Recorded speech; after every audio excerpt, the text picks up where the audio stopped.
Glorious Way Church here this morning, and what I got, the Holy Spirit put this in me this morning on the way to church. And that is what happened yesterday was providential. And we've got, you go back in history and you think about George Washington and how he was shot at. His coat had holes in it, but his body did not.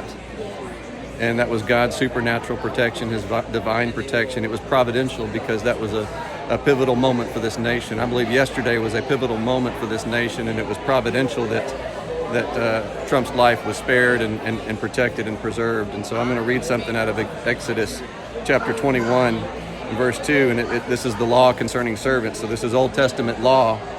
And in verse 2 it says, "If you buy a Hebrew servant, he shall serve 6 years, and in the 7th year he shall go free and pay nothing." And so there was a term of service that was expected, and when that term of service was over, he was set free. The servant was set free. And Trump has served one term of service.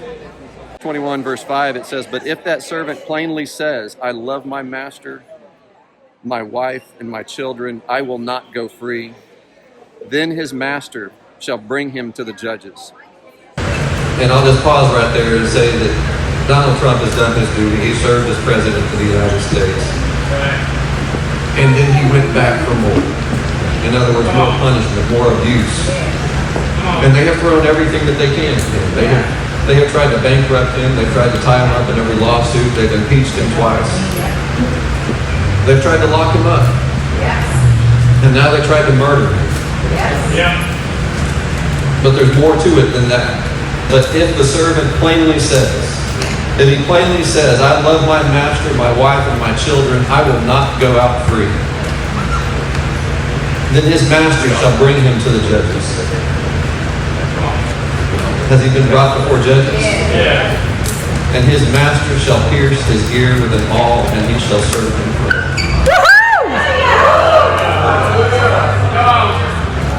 A moment where God intervened on that stage, and there was a two-way exchange.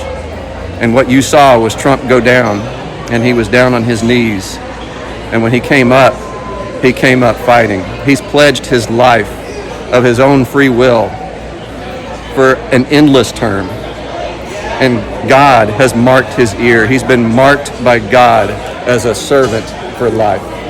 Trump has been marked by God. He is not a divine person. He's not an idol. He's not a Messiah. He's not any of that. He's a flawed person that God is using and has set up in this position. And he has been marked as a servant of God for life.